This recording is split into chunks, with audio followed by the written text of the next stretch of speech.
Buenas tardes a todas. Bienvenidos al Espai Societat Oberta, que se aloja en la Fundación OSIFE.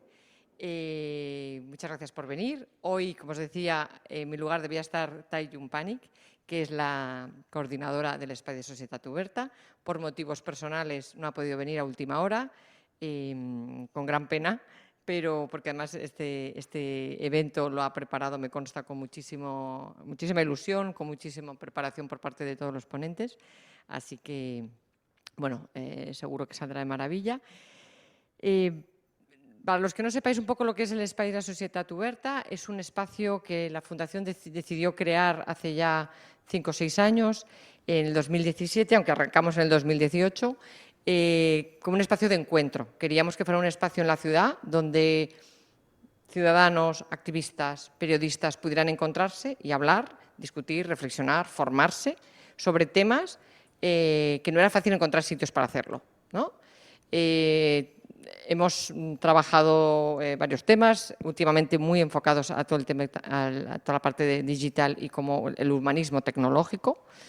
Hemos ido, digamos, enfatizando eso en la agenda porque veíamos que no había tantísimos espacios ni se estaban dando esas conversaciones, y en los últimos, desde el 2020, estuvimos avanzando bastante. Este evento en concreto justamente lo que trata es hablar de todo el tema de inteligencia, de datos, de tecnología, pero pensando hacia el futuro, ¿no? Creo que en una de las frases que a mí me impactó más cuando Tai describía este evento es: tenemos la sensación de que cada vez podemos imaginar menos nuestro futuro, ¿no? Tenemos la sensación de que las cosas van a cambiar y van a cambiar para peor, y si no somos capaces, hay una parte de la ciudadanía y del activismo que dice: si no somos capaces de imaginar un imaginario positivo al que ir, va a ser más difícil arrastrar y convencer hacia dónde queremos ir, ¿no? Entonces, tenemos que hacer el esfuerzo, adelante, tenemos que conseguir hacer el esfuerzo de reflexionar, de imaginar colectivamente hacia dónde queremos ir, y cuando tengamos ese imaginario, poder arrastrar, convencer, unir voces y unir más fuerza. De eso va el evento de hoy, que tendrá 3 tiempos. El primer tiempo es un coloquio, no sé cómo le llama ya, un panel de conversación con 3 personas fantásticas y que te saben muchísimo y que ahora os presentaré en un minuto. Eso nos será entre las 5 y las 6. A las 6 haremos un taller con Radical Data que nos lo guiará Rayen y Joe. Y el tercer tiempo, que siempre es muy importante, habrá una serie de cervecitas y pica-pica y muchos otros tipos de refrescos en el patio para que podamos conocernos mejor, porque evidentemente el formato de pregunta y respuesta no siempre es lo más cómodo para conocernos, ¿sí? Pues, si os parece bien, voy a presentar a los 3 ponentes y a partir de ahí arrancamos. En primer lugar, Pau García, fundador de Domestic Data Streamers. Perdón que lo voy a leer porque no me quiero dejar ningún dato importante. Fundador de Domestic Data Streamer, desde el 2013 desarrolla proyectos de investigación y comunicación en datos para instituciones como Naciones Unidas, Academia de Ciencias de California, la Tate Modern o el Citizen Lab. Pau es codirector del Máster en Datos y Diseño de Elisava y profesor invitado en la Hong Kong Design Institute of Royal College of Arts de Londres, en el Politécnico de Milano y en la Universidad de Berkeley. Casi nada. Es fundador de Hey Human, que es un programa de residencias artísticas que combina música, periodismo, investigación artística de datos y justicia social. Gracias por venir, Pau. Tenemos a Javi Creus, System Innovator, fundador de Ideas for Change. Ha ayudado a todo tipo de organizaciones en el diseño de nuevos modelos de valor y participado en 7 proyectos europeos en ciencia ciudadana y gobernanza de datos. Es cofundador de Salus.coop, que es una cooperativa ciudadana de datos para la investigación en salud, y de Datalaw, que es otra asociación de datos para el bienestar planetario. Es colaborador académico de ESADE en cursos de innovación social y management disruptivo. Gracias por estar aquí. Rayen Mitrovic, minutito que tengo que Cambio de papel. Vale, Rayen, voy a presentar Radical Data y, si te parece, presentas... Esto es lo que tiene la edad. Rayen, junto con yo, han cofundado Radical Data, que es un colectivo que busca reorientar la tecnología para un futuro emancipador y gozoso a través de un cruce entre ciencia de datos, el activismo y la práctica artística. Son un estudio y una plataforma educativa y una comunidad. Si quieres te paso el micrófono para que acabes de presentarte y damos comienzo al debate. ¿Sí? Bueno, solo mencionar quizá un poco más del background. Yo soy Rayen, provengo más del mundo del arte y la performance, pero he llegado a la tecnología a encontrar ahí una herramienta muy potente para la transformación social. Y Joe, que está por ahí también, viene de la matemática, la ciencia de datos y la música, y en conjunto hemos cofundado Radical Data y somos un colectivo donde generamos colaboraciones y trabajamos con más gente, pero nosotros somos el núcleo. Eso. Pues, sin más tema logístico, aquí hay unos lavabos y hay una fuente de agua, pero si no hay más preguntas, ¿empezamos? ¿Sí? Venga, perfecto. Ponemos las sillitas aquí, agüita. ¿Sabes lo que pasa? Como va a haber presentaciones, Ajá. las pongo aquí, cuando acaben las presentaciones ya podemos mover las tres sillas. Perfecto. ¿Sí? Vale, perfecto. Vale. ¿Quieres presentar tú primero? ¿Vale? ¿Cómo quieren? Cada vez que salga, vale. Y luego ya en la conversación ya... Necesitamos el timing, pues, como para no pasarme.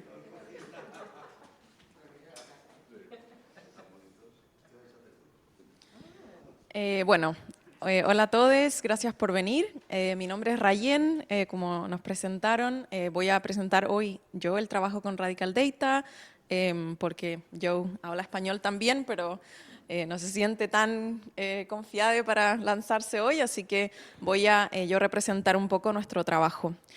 Vamos a hacer hoy una introducción cortita de más o menos 8 minutos cada ponente para contarles más o menos qué es lo que hacemos y luego abrir un debate de una media hora donde con el público vamos como haciendo preguntas, discutiendo, yo voy a estar moderando, con Tai planeamos también algunas preguntas, estructura para pensar juntas de alguna manera por qué estamos aquí y por qué creemos que hay una potencia en este encuentro de 2 horas que tenemos y luego haremos el taller de 1 hora con Joe también, introduciendo varias preguntas y prácticas en torno a estos temas.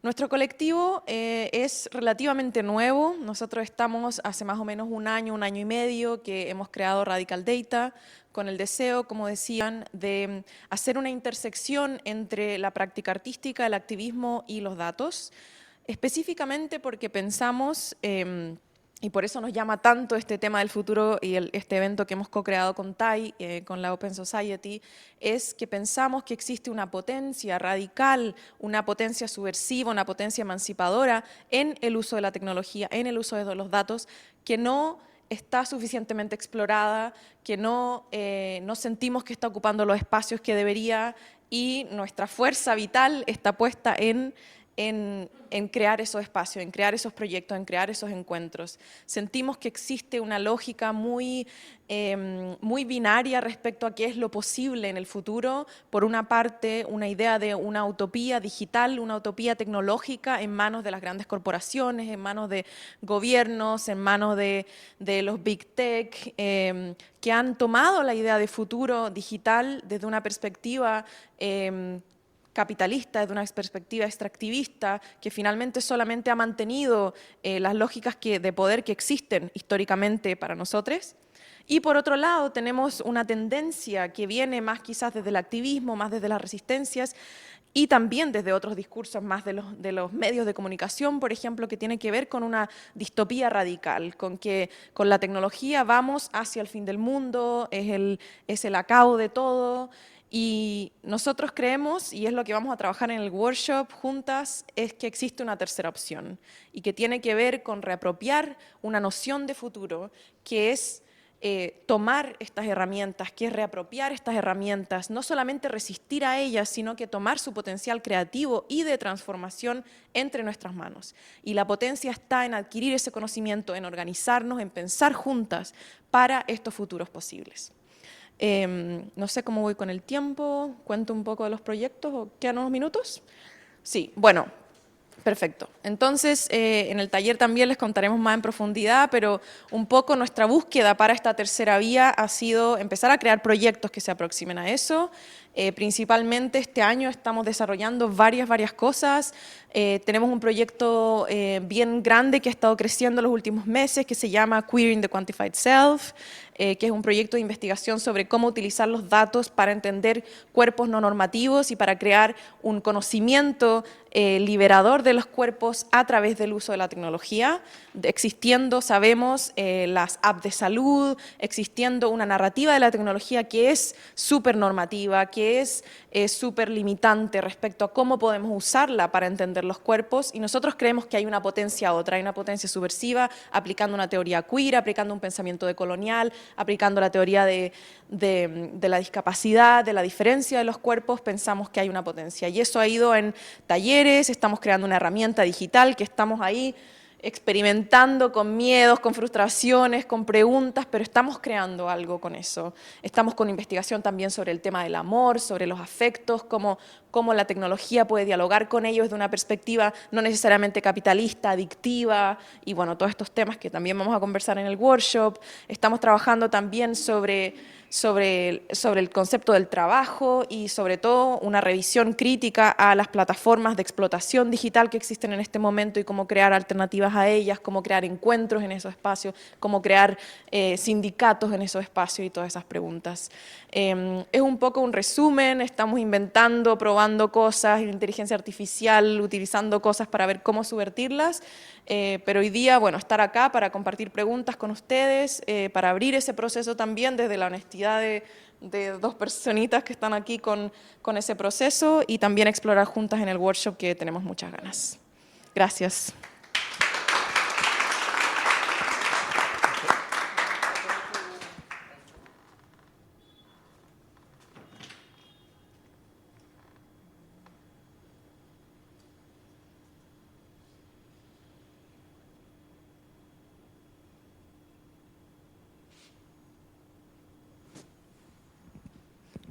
Bueno, hola a todo el mundo, soy Pau, soy uno de los fundadores de Domestic Data Streamers.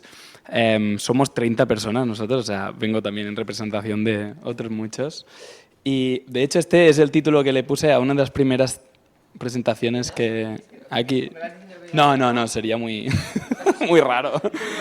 No, le puedo dar, yo creo que sí, que me siento como con fuerzas. Este es el primer título que le pusimos a una de las primeras conferencias y al final es de donde surgió gran parte de la experimentación que teníamos, que era el juego. Era la idea de transformar algo que nos aburría profundamente, que eran los datos y un lenguaje aparentemente objetivo y matemático en algo que pudiese acercarse muchísimo más a las emociones.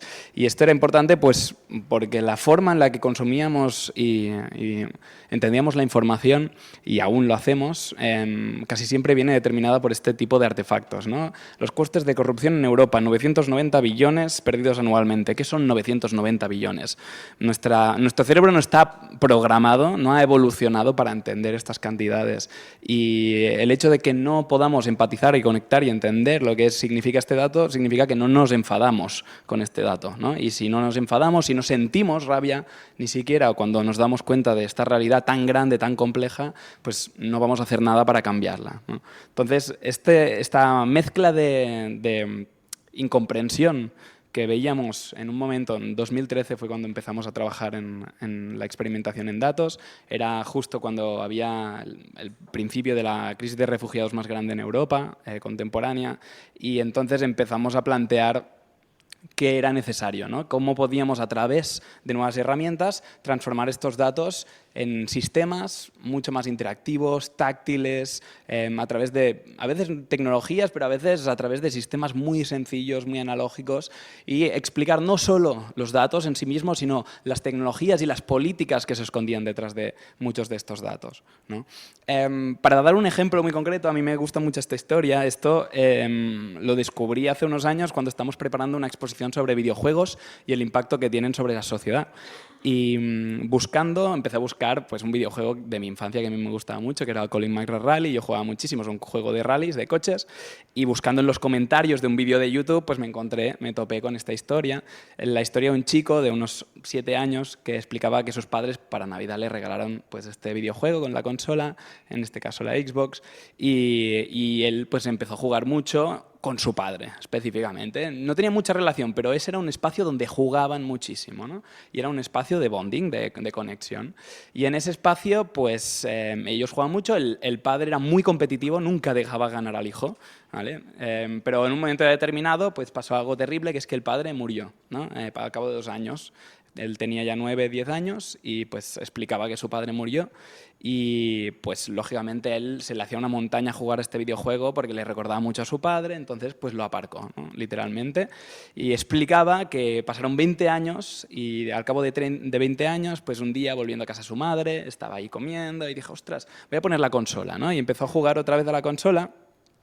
Y jugando a la consola de nuevo, se encontró con algo muy, muy particular. En este caso fue lo que se llama The Ghost Car, ¿no? Y él empezó a jugar y apareció otro coche, un coche, lo que se llama coche fantasma, que es el coche con la mejor puntuación que se ha hecho en una carrera, ¿no? Y de repente se dio cuenta que estaba 20 años más tarde jugando de nuevo con su padre, ¿no?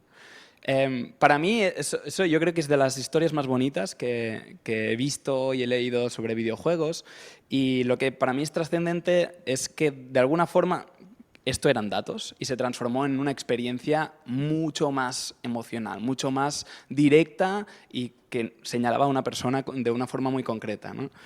Y no solo eso, sino lo que me interesa de esta historia es que nadie en PlayStation, Xbox o Colin McRae Rally, nadie de los diseñadores jamás pensó en esta posibilidad. Esto fue pues, una gran coincidencia, pero sin embargo las tecnologías están llenas de espacios donde estas coincidencias pueden suceder, ¿no? Y parte de nuestra investigación en datos es en entender cómo los datos se pueden convertir en herramientas de profunda conexión humana. Cómo podemos transformar un espacio como un videojuego, un espacio de conexión intergeneracional o directamente conexión con alguien que ya no está, ¿no? En esta dirección, pues lógicamente ha explotado todo el boom de inteligencia artificial. Esta es una fotografía del 10 de junio de una amiga, Júpiter, y ella me envió esta foto porque sabía que yo estaba muy metido en temas de inteligencia artificial y me dijo que hay un tío vendiendo imágenes generadas con inteligencia artificial en la calle, ¿no? Y para mí fue como, ostras, realmente ha llegado al final, o sea, ya no hay más, ¿no? Ya está en la calle, literal, siendo vendido por 5 euros, retratos hechos con Midjourney. Y ahí, pues, yo creo que es una gran referencia de cómo en muy poco tiempo, en cosa de 1 año y medio, pues esto ha llegado a donde ha llegado, ¿no? Y aún va a llegar más lejos en más velocidad. Como tenemos poco tiempo, voy a pasar muy, muy rápidamente por algunas slides porque de alguna forma ya se ha comentado, pero nosotros sentimos un poco que específicamente en el caso de la inteligencia artificial, que se está polarizando una narrativa aún más grande que lo que hemos visto en el espacio de los datos, ¿no? Por un lado, vemos pues, esta Silicon Valley Perspective de Ray Kurzweil, vamos a solucionar pues, todos los problemas, vamos a encontrar la solución a la fusión nuclear, y luego encontramos académicos como Harari diciendo es el final, o sea, estamos alimentando el monstruo que va a acabar con nosotros. Y sin embargo, para mí son realmente espacios de muy poca imaginación estos dos, porque ya hemos visto muchas películas del fin del mundo, también hemos visto muchas fantasías con Disney, entonces lo que a mí me parece más interesante pues son perspectivas como muy aterrizadas. Está Kate Crawford, que que es una persona hipercrítica con la perspectiva de inteligencia artificial, pues lo vincula siempre a hechos, ¿no? A realidades muy concretas. Y luego está Holly Herndon, pues que ha estado varios años aquí en el Sonar experimentando y entendiendo cómo la inteligencia artificial puede transformar profundamente lo que existe a día de hoy. para mí la gran pregunta es cómo podemos, desde una perspectiva crítica, ¿no?, reconectar y utilizar estas tecnologías. Es decir, no dejarnos ir por la fantasía de Disney, ¿no?, de Ray Kurzweil, pero tampoco pensar que es el fin del mundo y que estas tecnologías pues, no las tenemos que utilizar porque son poco éticas y fin. Esa perspectiva es muy sesgada y de alguna forma lo que hace es dejar solo en manos de muy pocos, con muy pocos principios éticos, el uso de estas tecnologías. Así que un poco el planteamiento para nosotros siempre ha sido qué es lo que es probable, plausible y deseable en un futuro con inteligencia artificial. Y ahí hemos hecho un montón de proyectos. Voy a pasar muy rápido por algunos de ellos. Vale, y os voy a contar este y así ya le dejo a Javi. Este es un proyecto que hemos empezado a hacer el mes pasado de octubre y empezamos a plantearnos cómo podíamos construir realidades sintéticas, ¿no? Y la posibilidad que nos generaba a través de las imágenes concretamente, lo hemos hecho también a través de texto, pero muy a través de las raíces, de nuestras propias raíces. Nosotros en el 2013, como he mencionado anteriormente, estamos relacionados con diferentes movimientos y asociaciones en Grecia durante la crisis de refugiados, y una de las cosas que más me impactó fue una conversación con una señora mayor que me dijo: bueno, yo soy una refugiada ahora, pero mis nietos lo van a ser toda su vida, ¿no? ¿Por qué? Pues porque nuestra casa ya no existe, nuestro barrio ya no existe, ¿no? Las calles donde yo crecí, donde sus padres crecieron, ya no existen. Los álbumes de fotos de toda la familia han desaparecido, no los hemos podido traer, ¿no? Toda la historia ha sido perdida en un proceso migratorio específicamente forzado por una guerra y por una dictadura. Y en este caso, pues, unas palabras que resonaron pues, hasta esta época, ¿no? Y empezamos a plantearnos cómo en estos espacios podíamos empezar a desarrollar un programa. Este es un programa que en principio va a empezar ahora en septiembre en Atenas y en Pisa, en el que vamos a juntar estudiantes de antropología, periodismo y arquitectura para desarrollar imágenes de historia perdida, ¿no? Entonces, lo que vamos a hacer es juntar comunidades migrantes de migraciones forzadas para que de alguna forma expliquen su historia oral, realidades que se han perdido y puedan ser estas reconstruidas desde diferentes perspectivas, ¿no? Desde diferentes espacios. Entonces, en los primeros trials que hemos hecho han sido aquí en Barcelona, con otra comunidad, en este caso no han sido refugiados, ha sido otra comunidad que queda bastante al margen de las nuevas tecnologías, que es la comunidad de la gente anciana. Entonces empezamos a trabajar pues, con personas de todo tipo, la mayoría mayores de 75 años.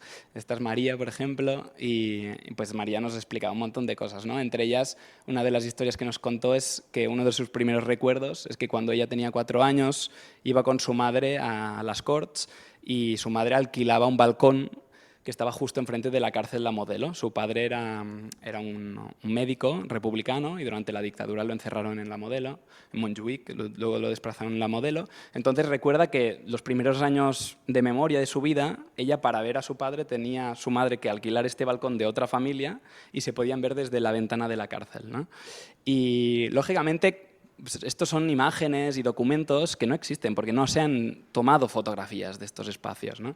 La gente tiene fotografías pues, de su boda, del momento en que se graduó, pero no tienen fotografías ni documentos visuales de estos momentos tan importantes. Y bueno, han sido durante todos estos procesos que nos hemos ido dando cuenta del impacto que tenían sobre estas personas, la reconstrucción de estas memorias y de estos recuerdos en un artefacto sintético de memoria, ¿no? Y a veces pues, podíamos estar horas y horas que ellos no reconocían la memoria hasta que, por ejemplo, en este caso nos dijo, no, es que esta era la cafetera que estaba encima de la mesa, le ponías la cafetera y ya era eso, ¿no? Ya de repente una emoción y una fuerza.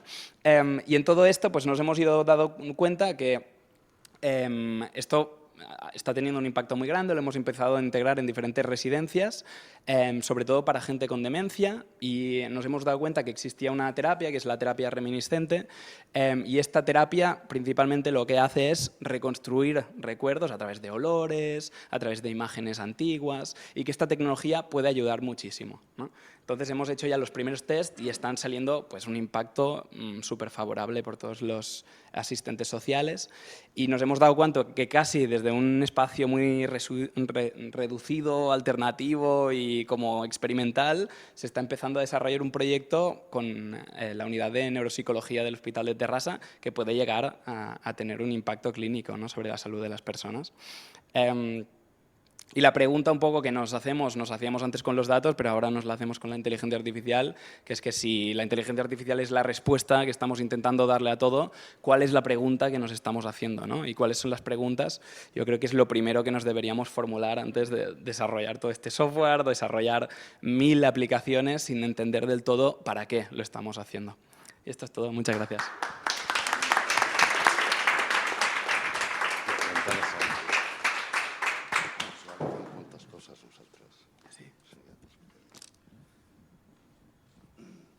Bueno, qué interesante todo, ¿no? Qué difícil.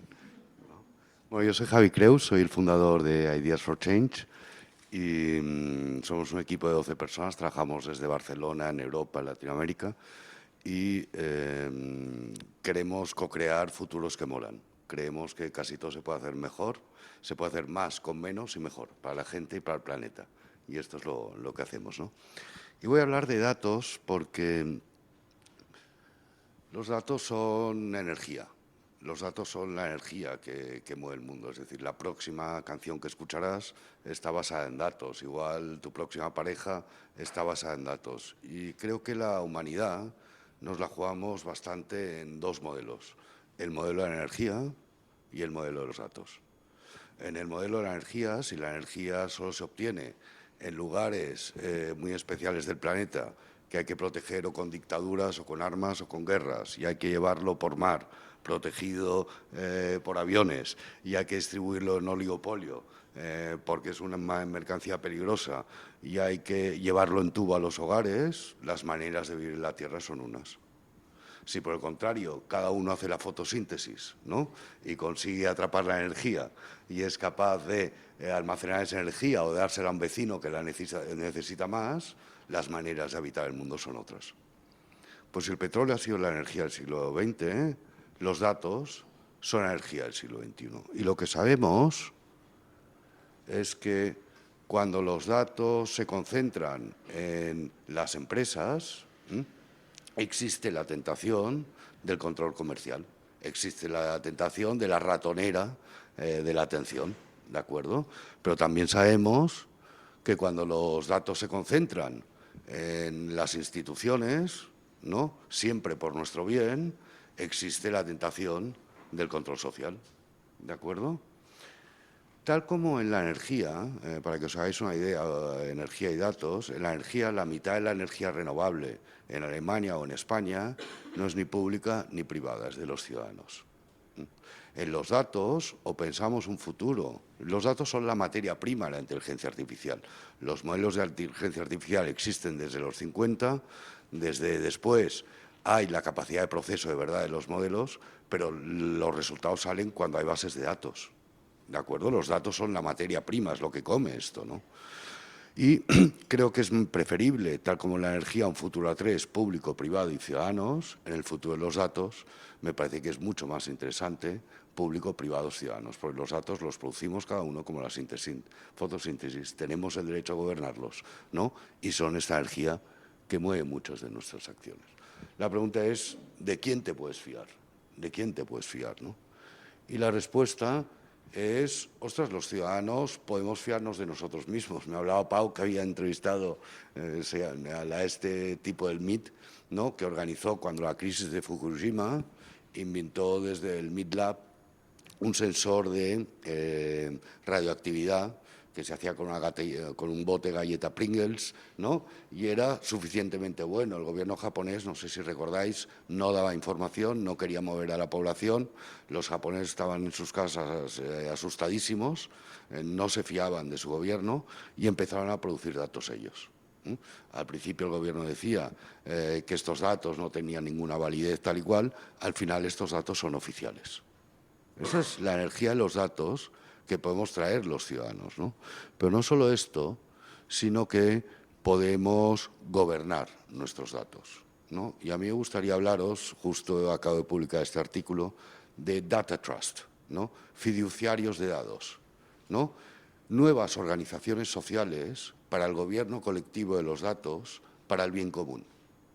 Necesitamos público, necesitamos privado, pero necesitamos, tal como los ciudadanos hemos construido la Wikipedia, tal como hemos construido Linux, que es el único software que ha estado en 2 planetas, en la Tierra y el Marte, ni Microsoft, ni Apple, ni ningún otro, ¿no? Somos estos los que nos hemos de organizar en estas nuevas instituciones sociales.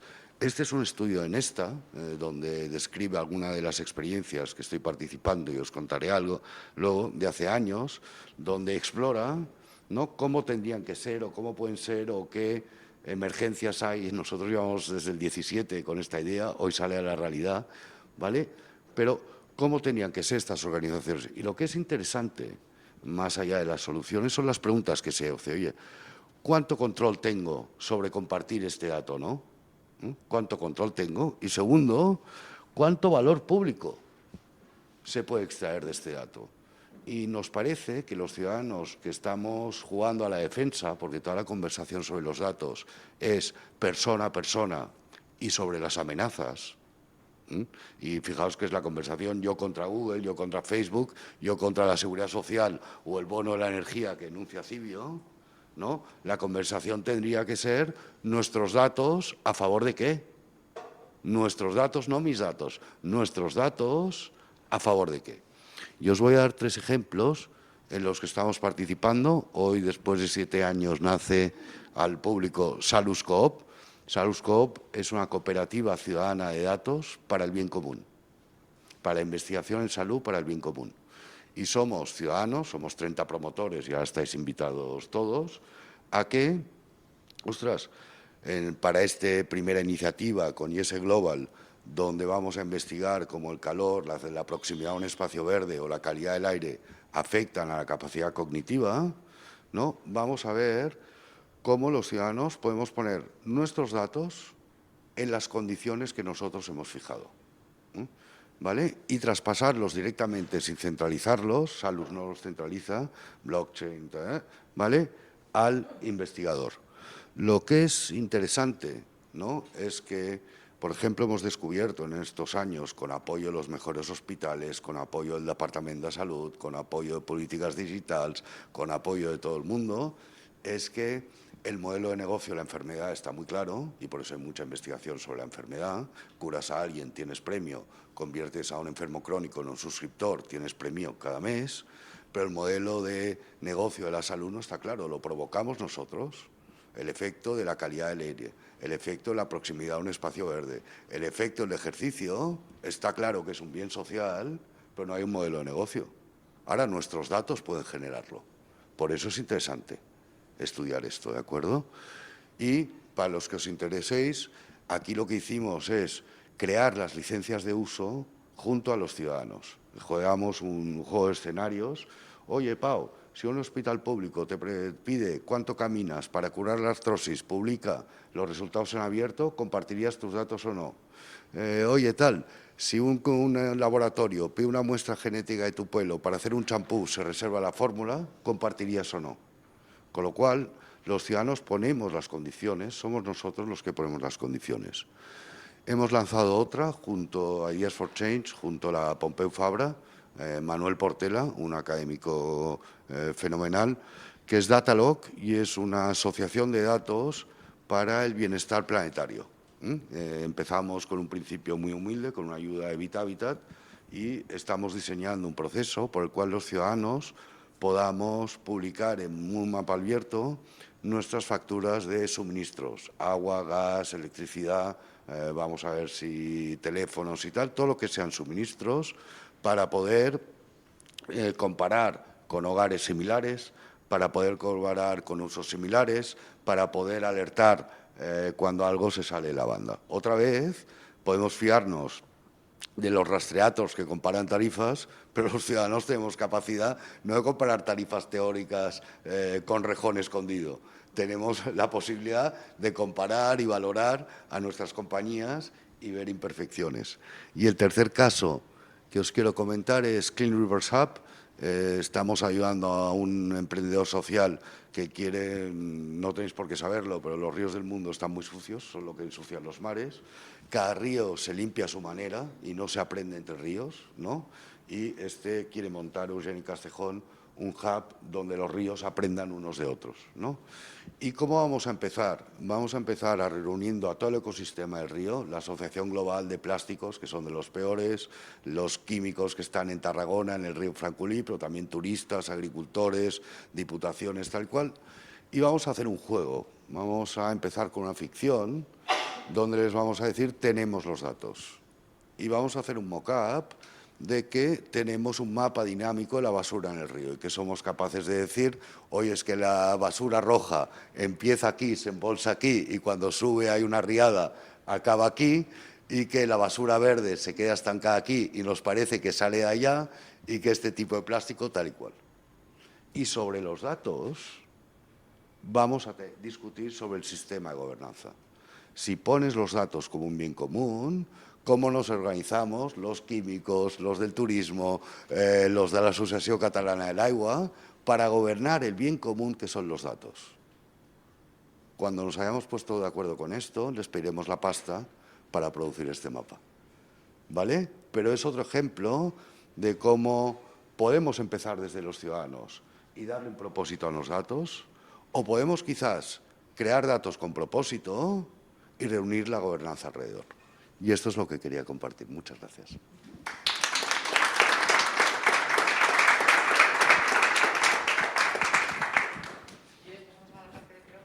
Sí.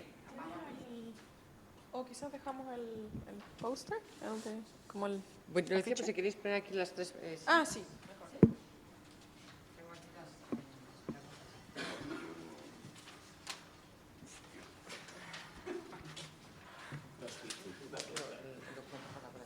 Perfecto. Y ahora, bueno, como hablamos recién, no sé qué hora es. Ah, perfecto. Tenemos como 15 o 20 minutos para empezar a calentar el debate. Así que, bueno, creo que fueron 3 presentaciones interesantes y diferentes también, así que he abierto el espacio para preguntar a personas específicas o abrir preguntas al público, pensamientos.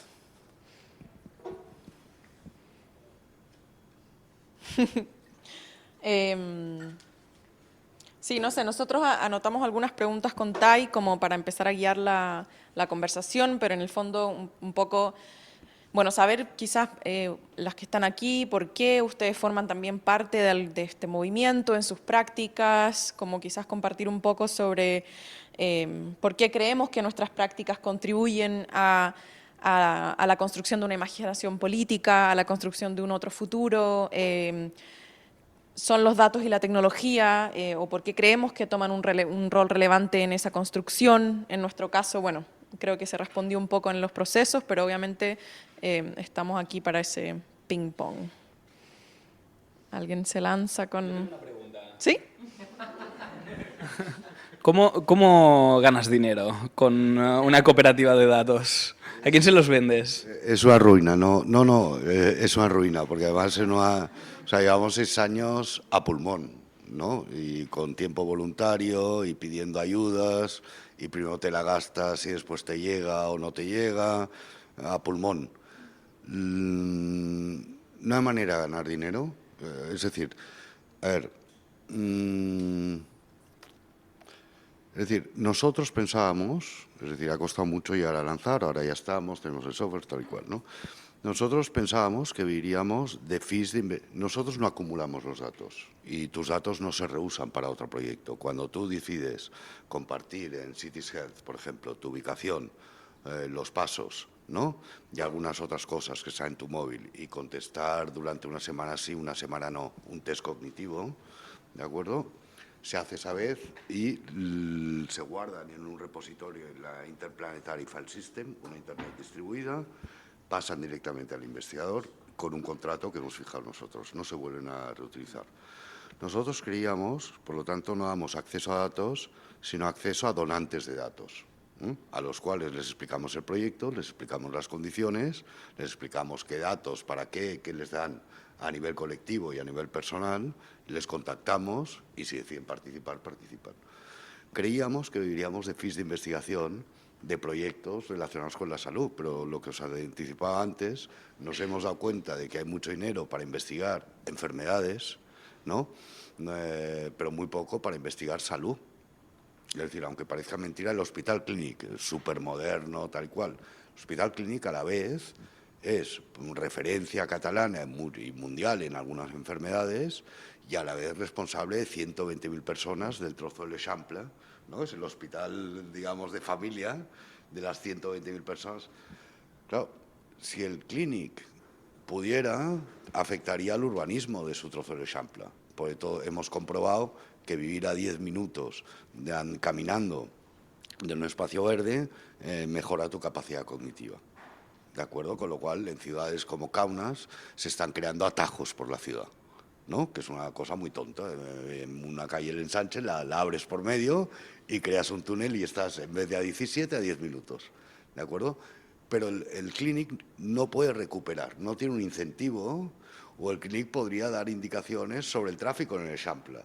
Si midiera la calidad del aire en cada una de las calles, y como saben las consecuencias tal y cual, pero claro, no tiene ningún incentivo. En las cuentas del hospital, su incentivo es por curar o por publicar en la parte académica, o por curar, pero por prevenir, nadie es capaz de capturar ese valor. Entonces, sí que nos estamos abriendo a otro tipo de investigación más holística, pero ha sido un shock. No, lo digo porque creo que de los grandes problemas es, bueno, generar un sistema que te permite sobrevivir, o sea, sostenible, sin depender de un gobierno benefactor o, no sé, de un político que sea sensible. No, yo creo que lo encontraremos, porque, por ejemplo, esto que hemos lanzado ahora, ostras, el efecto del calor sobre la salud es tan evidente, ¿no? Y no hay medicina, es decir, o igual sí que alguien está investigando la píldora que te enfría, ¿no? El antiviagra, digamos, ¿no? ¿Vale? Pero, ¿me entiendes? Los retos a los que nos enfrentamos son de otro nivel. Es decir, por ejemplo, que hemos descubierto, la gente mayor, hablabas antes, ¿no? Ostras, la diferencia entre tener una red de cuidados, formal o informal, un grupo con el que comes cada martes, ¿vale? Que si fallas un martes alguien te cuida, ¿no? Al final de la vida, en cada suceso precipitante, te puedes caer todo el escalón si vas solo o medio escalón si alguien te recoge. El primer escalón no se nota mucho, pero el tercero acabas homeless. Si la vida te da 3 golpes seguidos, acabas homeless. Con un grupo de apoyo, tú solo bajas, porque los cuidados no, pero los recados, te traigo la compra, te hago compañía, te traigo un trozo de mi tortilla, esto cambia vidas. Entonces, lo que determina nuestra salud de verdad, de verdad, es 10% genético, 20% clínico, 30% socioeconómico, diferencias 10 años de vida en barrios de esta ciudad, 40% hábitos de vida. Te ríes, no te rías, tienes amigos, no tienes amigos, comes, no comes. Estas dos últimas cosas no se estudian. Estas dos últimas cosas no se estudian. Y nuestra salud real, puedes tener algo genético, puedes haber pillado el virus que sea, pero si no, nuestra salud real depende del barrio en el que vivimos, la calidad del aire, el ruido, el nivel socioeconómico médico y sobre todo de nuestros hábitos de vida. Y esto no se estudia. Y ahí es donde los ciudadanos, si cogemos nuestros datos, podemos crear abundancia de datos ahí, disponibles, si nos proponen un buen plan. Y hay cosas en las que la demanda crea la oferta y otras en las que la oferta crea la demanda, que es un poco la esperanza que tenemos, que si demostramos que hay miles de donantes de datos para cosas que nos interesan, atraeremos proyectos de otro tipo. Y acabo con esto. En una playa desierta que has de caminar 20 minutos, van 4 nudistas, ¿no?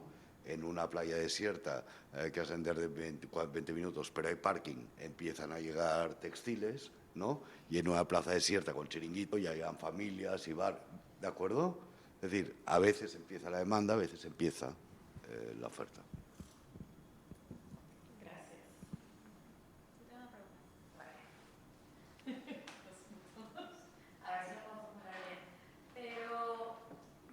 Se habla de que la inteligencia artificial es una solución para todo.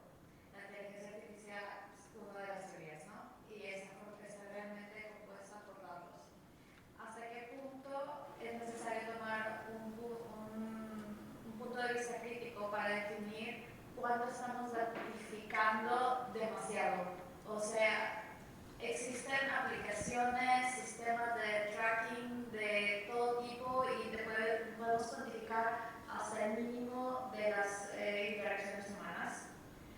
Yo me pregunto hasta qué punto es esa perspectiva de identificar cosas, tener información, está realmente ayudando al ser humano versus perjudicando, creando algún problema por estar constantemente midiendo, evaluando y poniendo un número cuantificable a cosas que antes eran experiencias más cualitativas. Entonces, no sé si hablar tanto de datos, no sé si nos llevará realmente a la búsqueda de soluciones, transformando cosas cualitativas en cuantitativas. No sé si me explico. Yo creo que no se puede cuantificar todo. O sea, no sé, puedes cuantificar el amor que has sentido por tu madre respecto a lo que has sentido por tu padre, con cifras concretas, con decimales. Claro, sí. Pero en general es muy difícil hacer esto, ¿no? Y lo mismo pasa a muchos niveles. De hecho, son guías, son mapas, ¿no? A mí me sirve mucho la metáfora del mapa para entender cómo utilizamos los datos.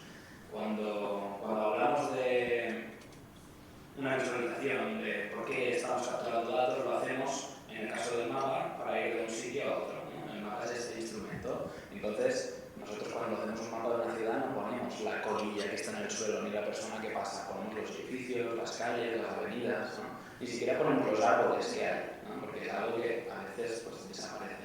Entonces dejas la estructura más fija que te sirve para ir de un sitio a otro. Con eso tú obvias un montón de información. Utilizas solo la necesaria, el ajuste necesario para ir de un sitio a otro. ¿Es ese mapa la representación de la realidad? No, es una representación útil para una necesidad que tú tienes, ¿no? Que es guiarte a través de esta ciudad. Si tú no tienes la necesidad de guiarte, no necesitas el mapa y consecuentemente no tienes que identificar todo.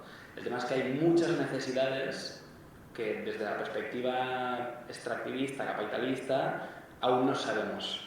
Entonces hemos empezado a compilar un montón de datos y ha llegado un momento en el que hemos intentado darle sentido. Hay momentos en que intentamos dar sentido a datos que no lo tienen, ¿no? Y esto lo vemos muchísimo también en política, cuando hablamos del Producto Interior Bruto de un país y se utiliza como gran indicador para entender si este país está mejor o peor, pues ya se ha más que demostrado que esto es absurdo, ¿no? Que de repente un país tiene una catástrofe natural y el Producto Interior Bruto sube.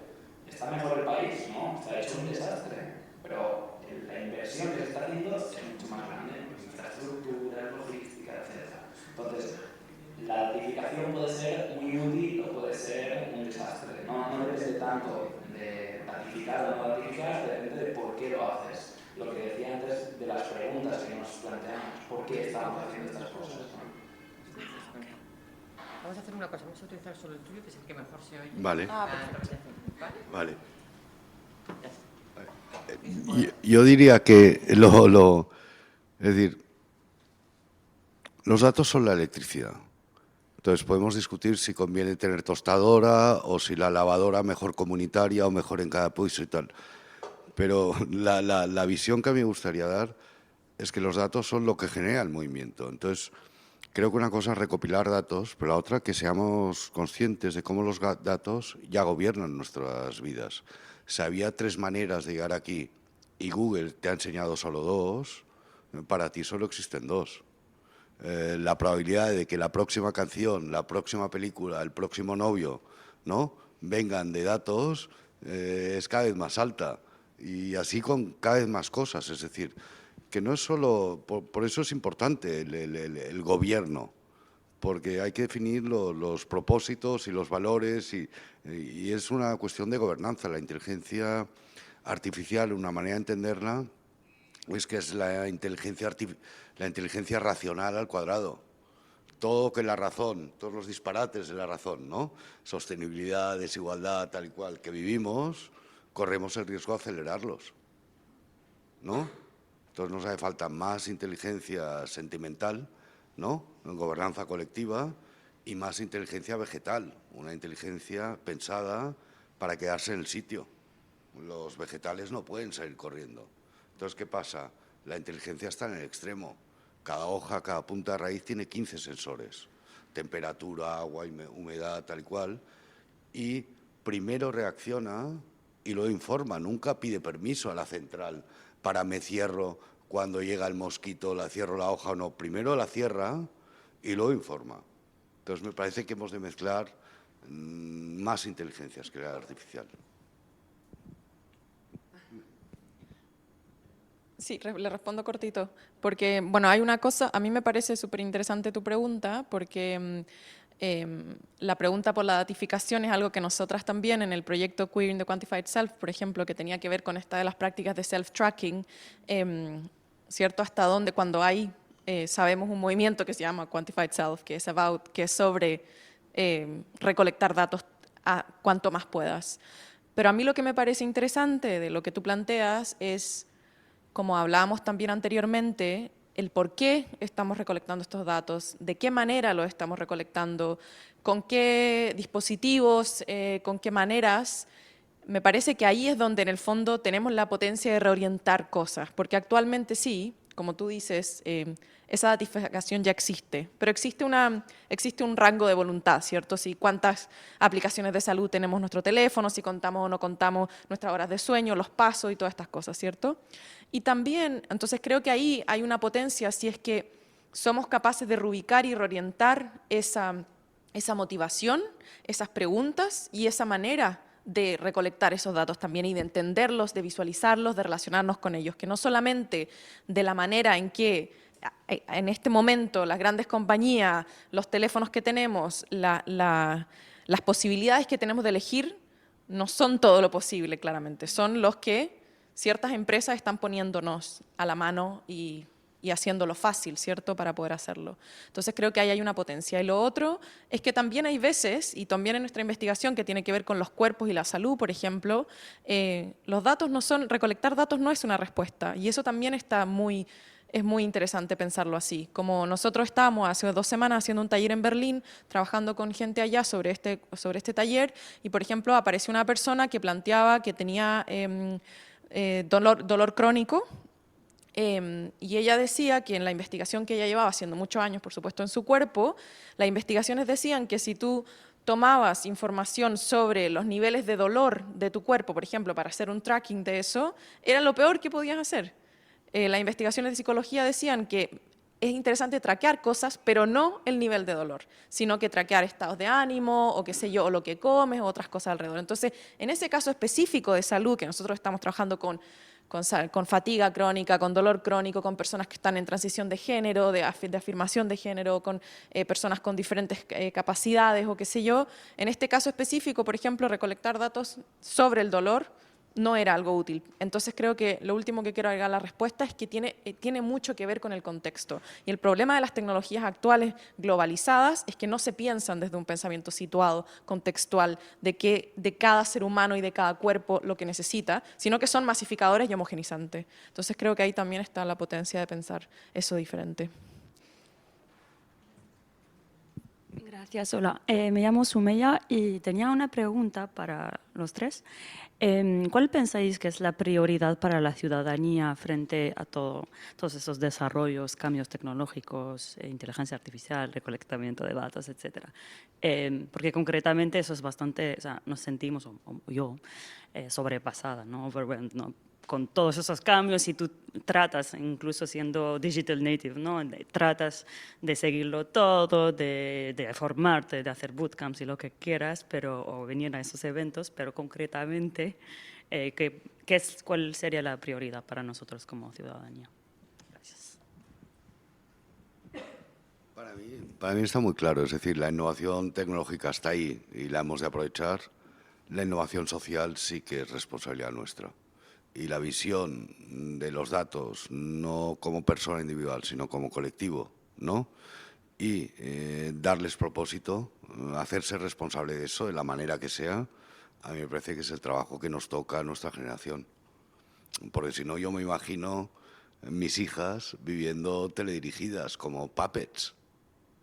Puppets, porque nosotros tenemos la suerte de tener empresas normales, ¿no? Instituciones públicas normales, pero nadie nos dice que esto vaya a ser así siempre.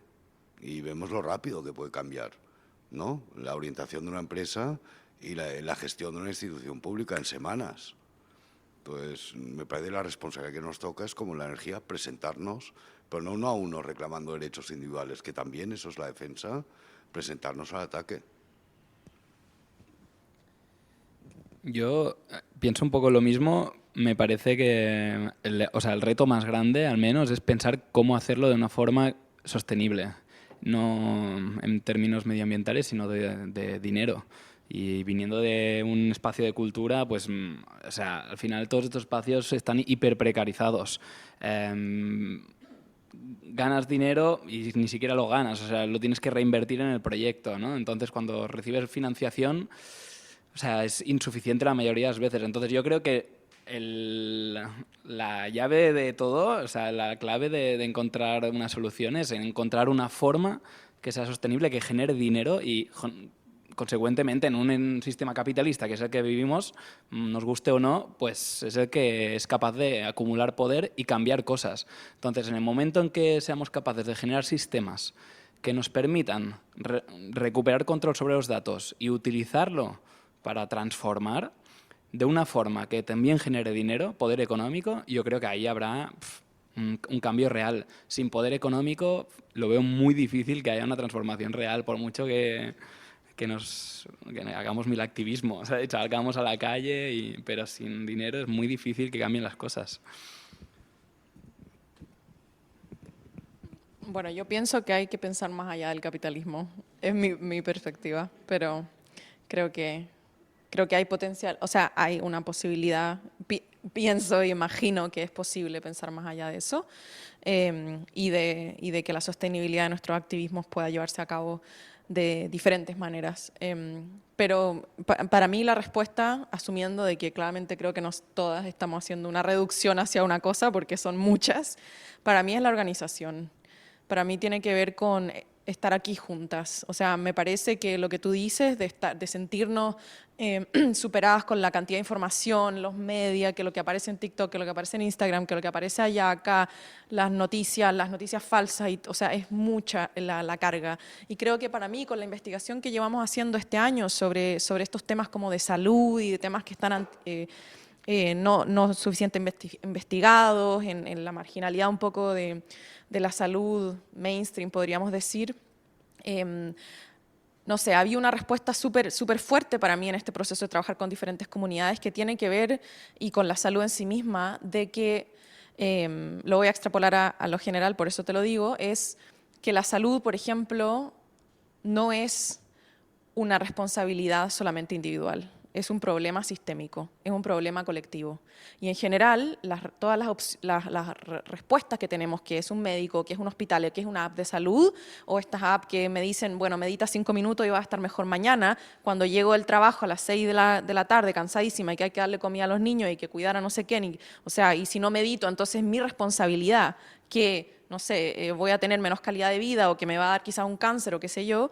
Cuando a través de todas esas conversaciones entender, por ejemplo, que la salud es un problema sistémico y no es individual, y que el uso de la tecnología debería ir orientado hacia la construcción de esas comunidades de apoyo, hacia esa colectividad, hacia ese cambio sistémico, creo que ahí la organización a nivel de la tecnología, por ejemplo, y de lo perdidas que estamos a veces en todo esto, creo que la organización es clave para cambiar eso. El estar acá junta es el que, si salimos de esto, una reunión de tener nuestros mails y decirnos, oye, vivimos por acá, somos 4 personas, ¿qué está pasando con esto? Juntémonos, no sabemos programar. Bueno, preguntemos en el grupo de Facebook de no sé qué, ¿alguien sabe programar por el barrio? Y entonces vemos qué hacemos y lo organizamos. Y creo que ahí veo yo concretamente una esperanza de trabajo ahora, en el presente, para empezar a construir ese futuro en ese día a día.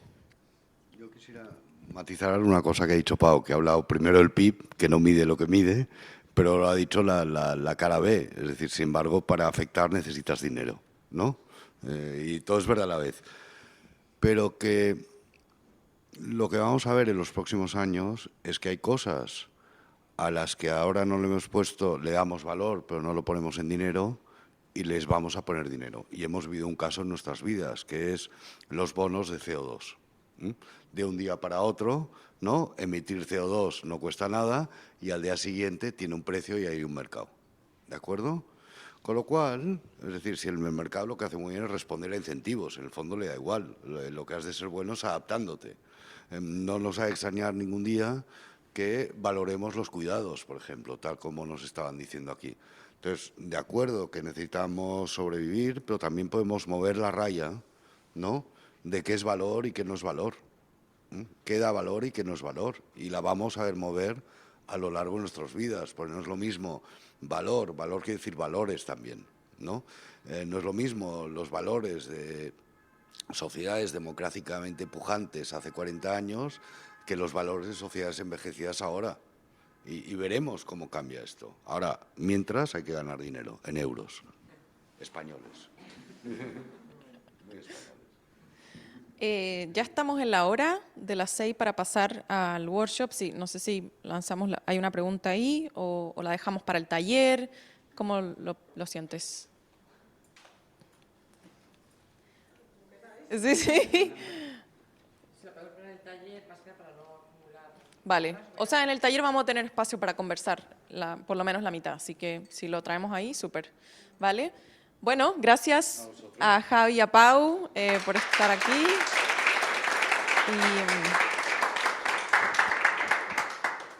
Y ahora seguimos entonces. Joe, ¿puedes traer mi computador para poner la presentación? Gracias.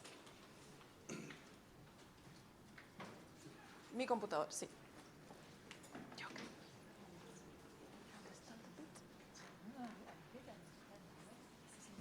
Sí, ese es el bueno, sí.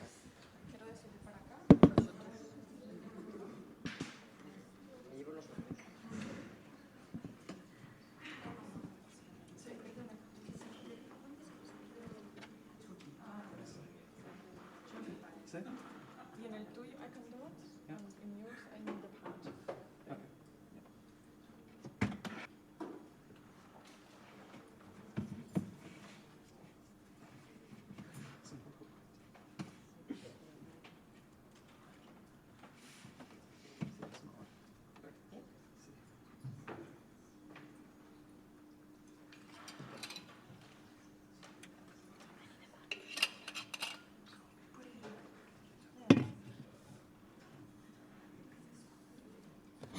Este es, sí. ¿Qué pasó? ¿Se apagó? Ahí.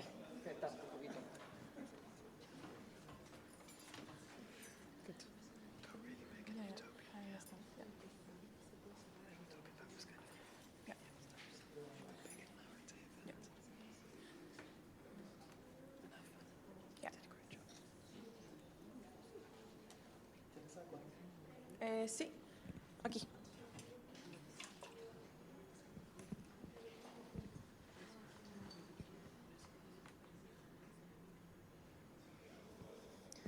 Vale.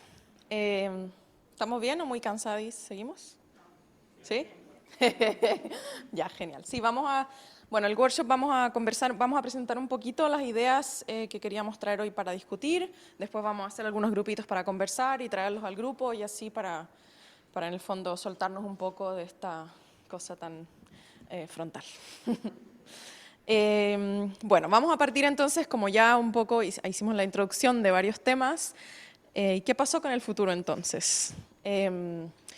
Históricamente ha existido cierto, bueno, voy a mirar un poquito antes de este capitalismo globalizado que tenemos, antes de esta globalización digital que tenemos ahora, y pensar un poco en las referencias que tenemos históricamente, sobre todo antes de los 70, antes de los 60, sobre la izquierda, sobre los movimientos sociales que buscaban transformar lo que históricamente han sido condiciones de opresión para los pueblos, para las personas.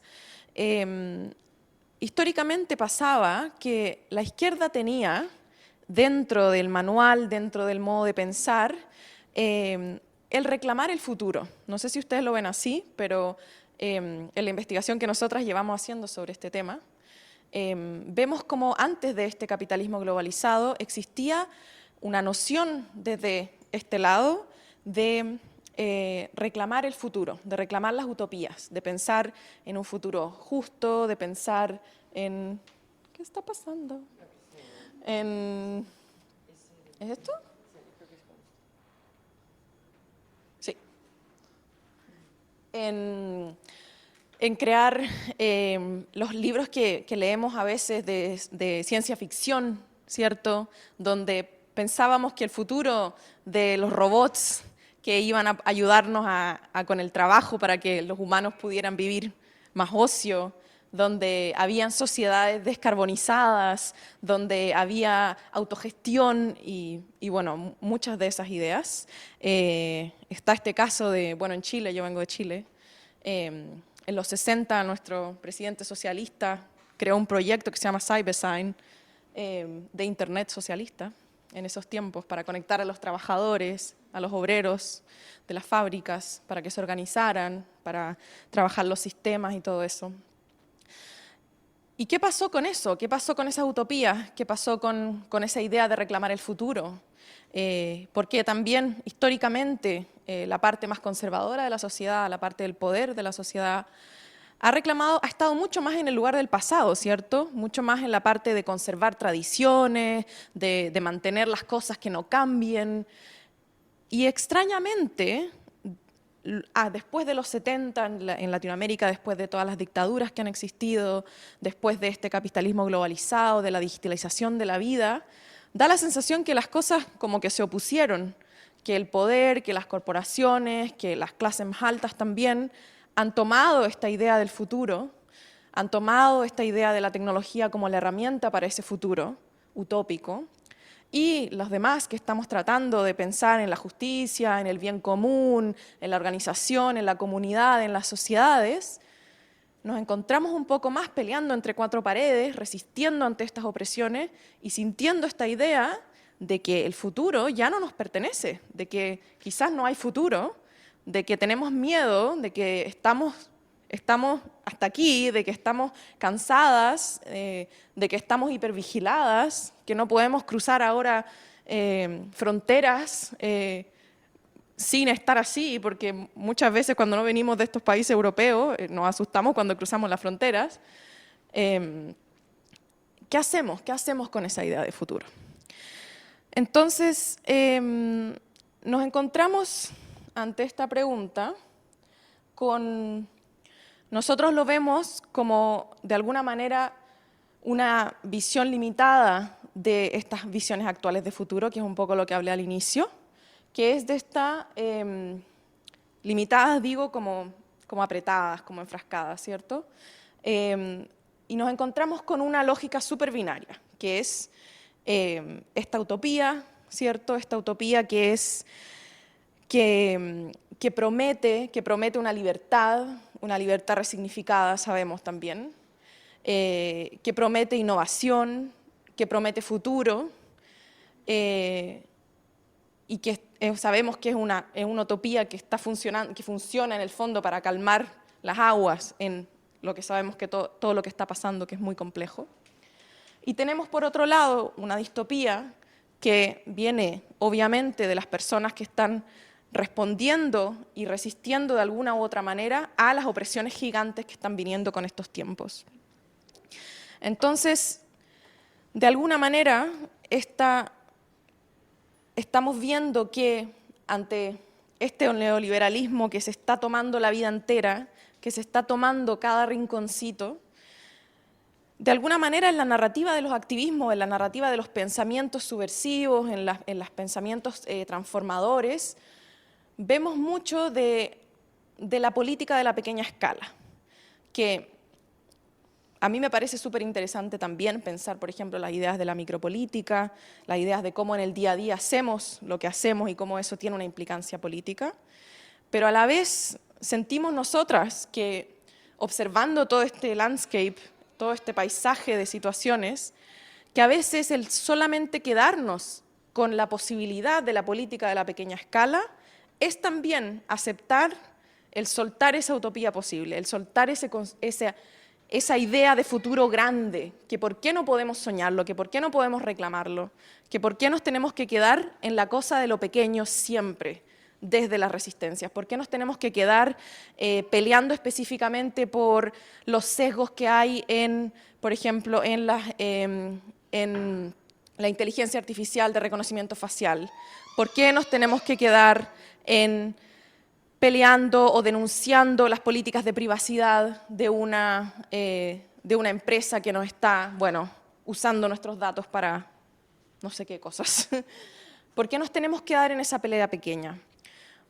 Hoy día sentimos, y por lo cual estamos aquí, es que creemos que hay una falta de imaginación, una falta de posibilidad sobre lo que realmente podemos hacer en este momento con ese universo, con ese contexto de las tecnologías, que si miramos para atrás tenemos más herramientas a la mano que nunca antes, evidentemente, que muchos de nuestros antepasados radicales también soñaron con un universo cyborg, con viajes espaciales, como decía, con una sociedad sin trabajo, con la posibilidad de tener tiempo para todo, y estamos en totalmente lo contrario.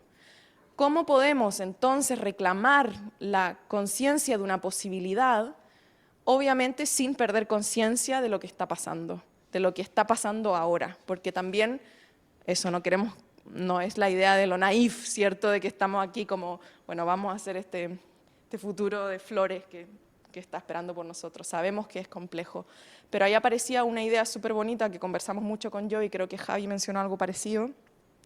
Esta idea de que la tecnología no es buena ni es mala, pero tampoco es neutral. Entonces, ser consciente de eso implica que no vamos a mirarlo desde esto binario porque sabemos que la tecnología ha surgido en un contexto capitalista, en un contexto patriarcal, en un contexto de división de clase y todo lo que sabemos en un contexto extractivista, pero tenemos una potencia al tener la conciencia política de que no existe esa neutralidad, pero de que nos podemos mezclar con eso, de que podemos activarnos con eso y no quedarnos necesariamente inmóviles y aplastados ante esa realidad. Obviamente podemos a veces sentirnos aplastadas porque es difícil, pero el taller de hoy y el deseo de nosotras de estar acá también es abrir preguntas de cómo podemos realmente tomar esa conciencia de posibilidad y crearlo juntas, Voy a cambiar. Entonces, ante esta... Voy a pasar esto, son las 6, estamos un poco justo de tiempo.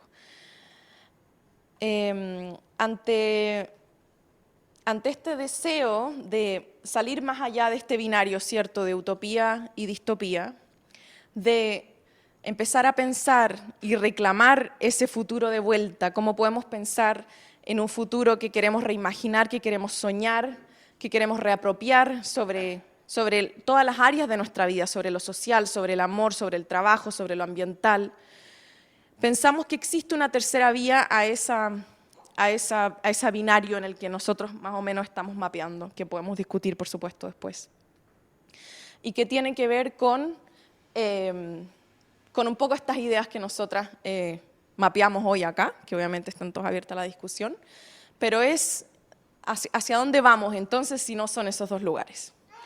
Primero, y me tomo ahí recién de lo que estábamos conversando en el panel, es pensar más allá del capitalismo, que es re difícil, lo sabemos, porque es lo que conocemos y es lo que nos han dicho que podemos conocer.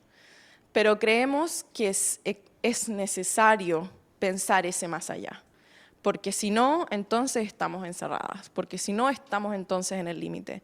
Y desde nuestra perspectiva, seguir pensando la posibilidad y la potencia de la tecnología y los datos desde esos confinamientos entonces no estamos yendo hacia ese futuro que queremos, hacia ese futuro radical de cambio que queremos. Podemos pensarla desde ahí, por supuesto, pero entonces estaremos tomando quizás alguna más de estas vías conocidas. Y para empezar necesitamos ese coraje, ese riesgo que sabemos que, y repito, no creo que sea individual, tiene que ver con conectarnos, tiene que ver con apoyarnos, tiene que ver con esas estructuras de apoyo que también estaba mencionando Javi también antes. Creemos que eso es base para esta tercera vía, pensar más allá del capitalismo.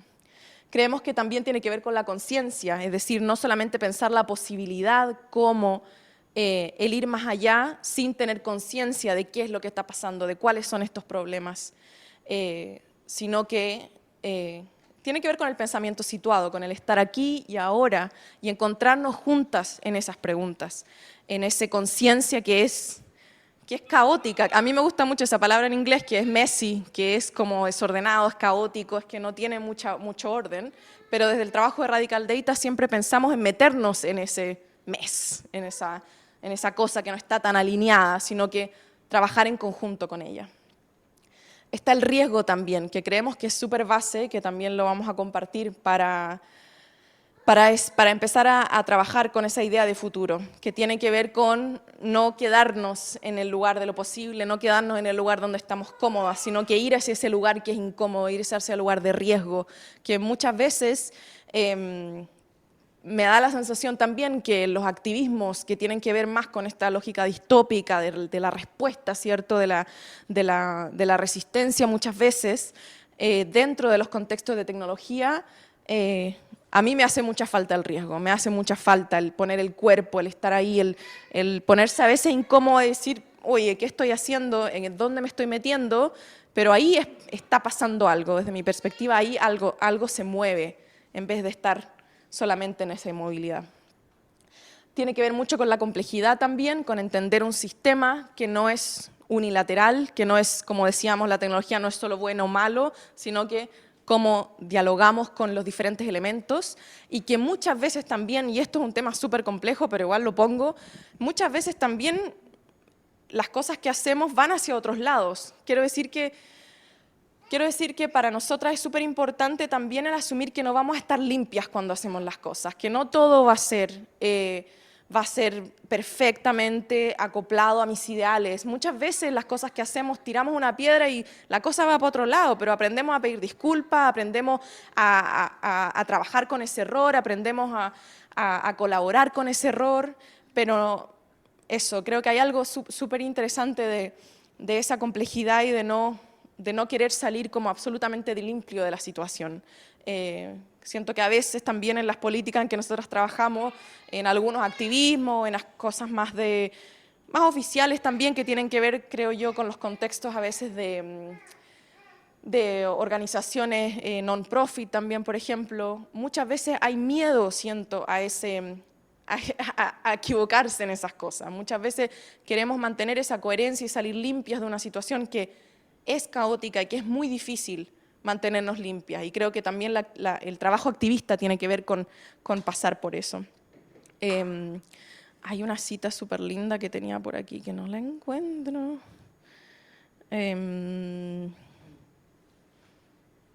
Bueno, se las pongo después. Pero que tenía que ver eso con la idea de la discordia, que tiene que ver con el dissent, con el no estar de acuerdo muchas veces también, como personas diferentes que somos. Y eso creo que también en la parte de los activismos y del trabajo colectivo muchas veces, a veces evadimos, y también en nuestras conversaciones con algunos espacios colectivos que tenemos es como, o si no estamos todas de acuerdo, entonces no podemos trabajar juntas.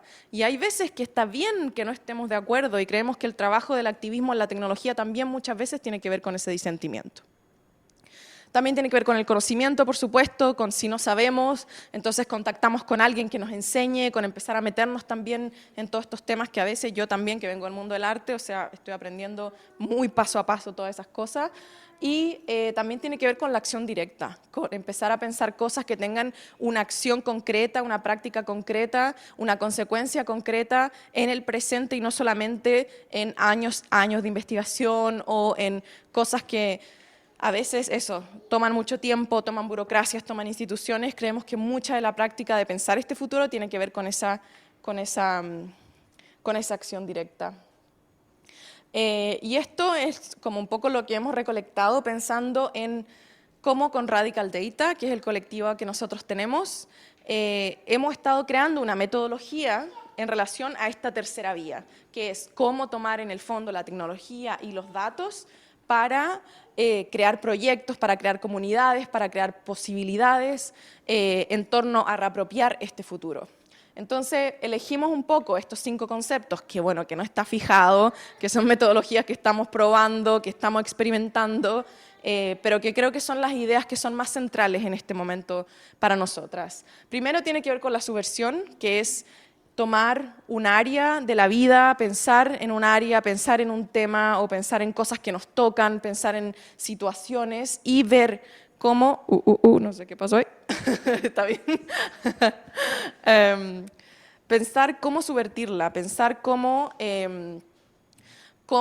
reapropiar, cómo reorientar en el fondo el uso de esos contextos, de esas tecnologías y dar la vuelta, pensarla con otros objetivos, con otras éticas, ir dándole vuelta, que eso vamos a trabajar ahora en la otra mitad del taller.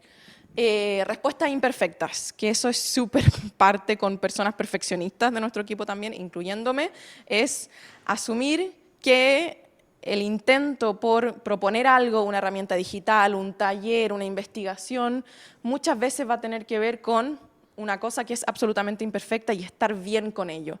Porque muchas veces nos pasa que estamos en el contexto de intentar algo y por la falta de apoyo, falta de confianza, las preguntas, bueno, no nos lanzamos. Y creemos que esa ética de lanzarnos, de ese riesgo, de implicarnos con esa imperfección es súper importante para los trabajos que hacemos.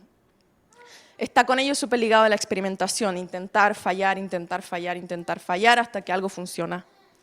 La interdisciplina es súper fundamental y está muy ligada a la colaboración. Tiene que ver con pensar siempre desde la tecnología y desde los datos, siempre estamos pensando desde manera interdisciplinar. Tiene que ver con trabajar con gente de diferentes campos en la sociedad, o sea, no solamente quedarnos con gente que solo trabaja en el área, sino que trabajar con gente de la educación, de la salud, de la sociología, de los negocios, del medio ambiente, de la matemática, o sea, necesitamos hacer esa intersección para no quedarnos solamente en el área. Y eso implica colaboración, por supuesto, con diferentes agentes sociales.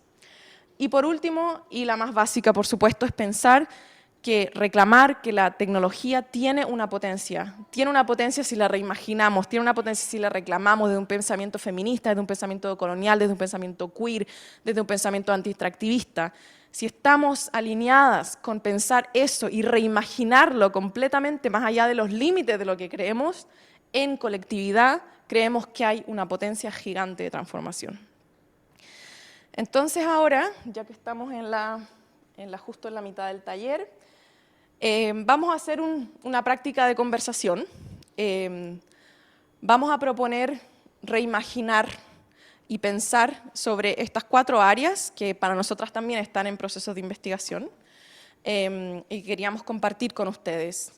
El trabajo, las redes sociales, la salud y el amor, como 4 campos de la vida, como 4 campos en que existimos, pero también ya existen ciertas tecnologías que median ellas. Entonces queremos proponerles que nos dividamos en esos 4 grupos, podemos solamente por los que están cerca, o si alguien tiene un interés más específico, se pone ahí, y vamos a conversar durante 10, 15 minutos sobre qué es lo que hay ahí, qué es lo que vemos en las redes sociales, por ejemplo.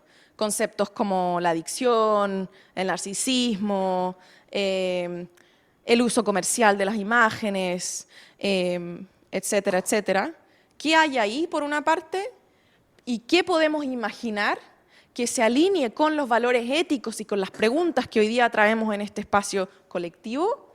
¿Qué puede haber entonces? ¿Es posible pensar, nosotras creemos que sí, pero lo abrimos hoy día, es posible pensar, por ejemplo, la red social como una potencia nueva de lo público, de la colaboración, de la conexión, del encuentro de poder conectarnos? Tenemos amigas acá, bueno, en España, Erika, que creó una red social para conectar mujeres y personas no binarias, desde una ética completamente distinta a la red social, que tiene gente en toda Latinoamérica y España, generalmente porque es en castellano, hablando sobre vulnerabilidad, hablando sobre cuidados, hablando sobre la menstruación, hablando sobre embarazo, hablando sobre el proceso de transición.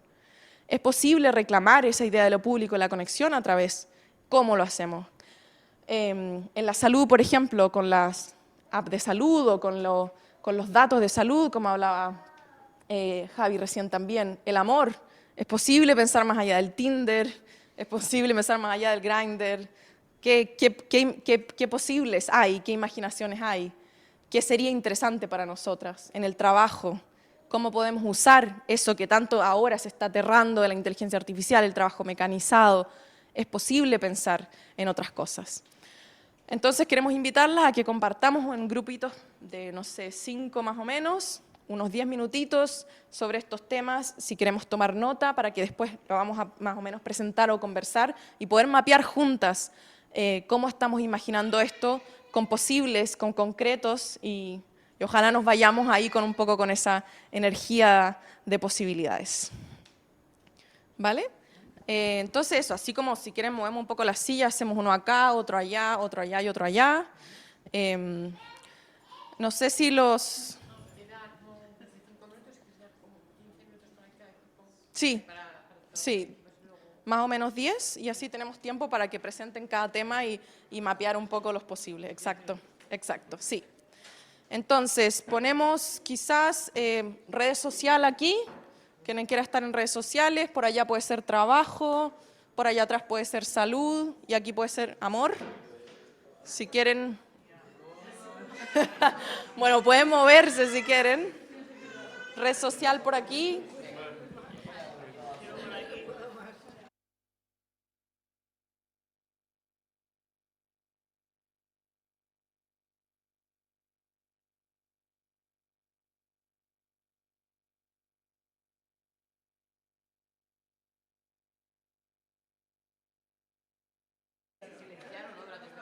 Sí.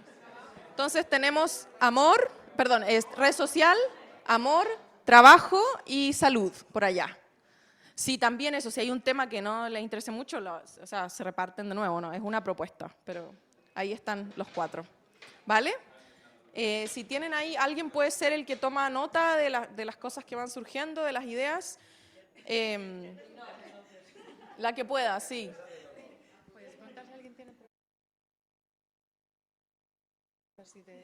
Sí.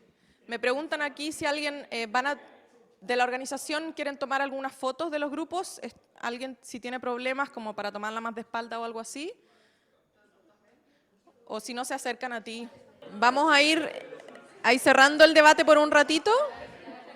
Seguimos igual ahora con las bebidas y todo.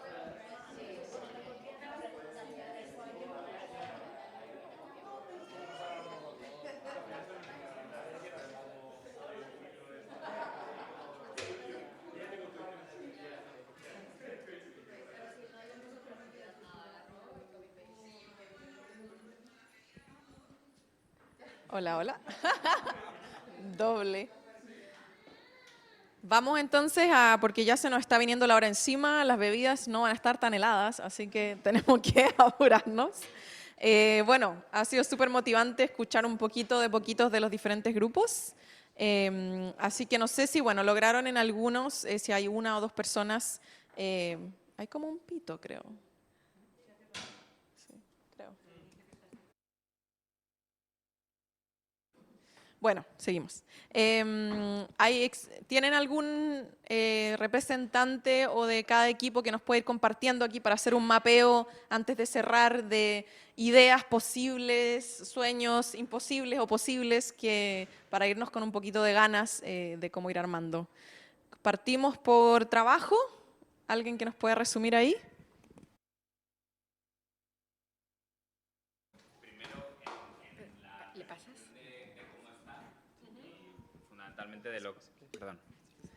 En la percepción de cómo está y fundamentalmente de las cosas que no nos gustan de cómo está, es la sensación o sea, esa hiperconexión que hace tener la sensación de que siempre estás trabajando, que no está claro cuánto tiempo le estás dedicando realmente a trabajar porque ni siquiera sabes qué es trabajo y qué ya no es trabajo y en qué momentos incluso estás trabajando o ya has dejado de trabajar, ¿no? Se borran las líneas. Como hay posibilidad de que se borren un poco las líneas también entre lo personal y lo profesional y a veces los dos mundos se crucen incluso sin que nos apetezca demasiado, ¿no? Y incluso personas de uno de los dos ámbitos puedan pasar al otro, puedan colarse en el otro, ¿no? Más bien. Y después, en positivo, tampoco no está claro si nos gustaba o no nos gustaba, pero en positivo comentaban por ejemplo, en LinkedIn, saber que puede haber jefes por ahí rondando hace que las personas sean bastante más agradables, más educadas y que la autocensura hace que seamos un poco más sociables y mole más hablar con la gente, ¿no? Eso estaba en el limbo, ¿no? No sabemos muy bien si nos gustaba o no nos gustaba.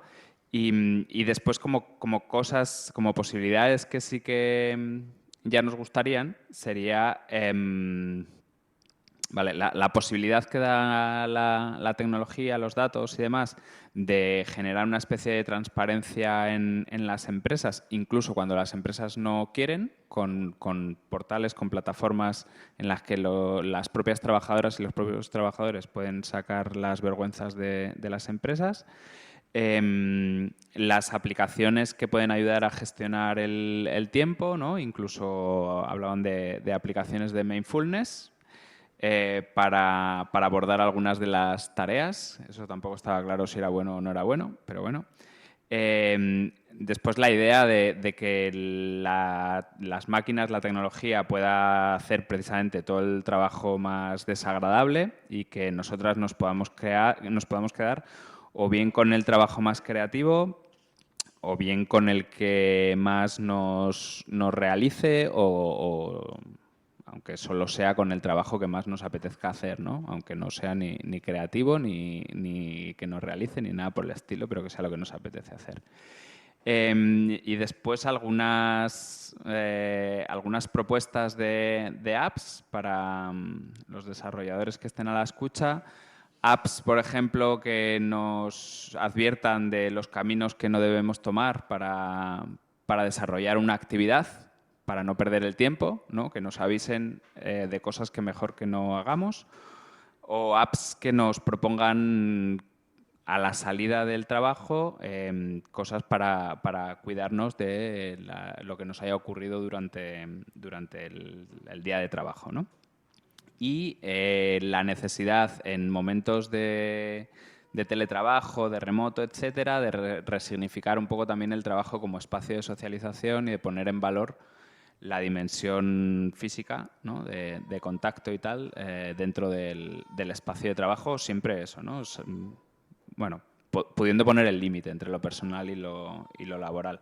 Y después una duda que nos asaltaba de si tenía más huella, de si provocaba más huella el trabajo en remoto o el trabajo en presencial, ¿no? Y ya está.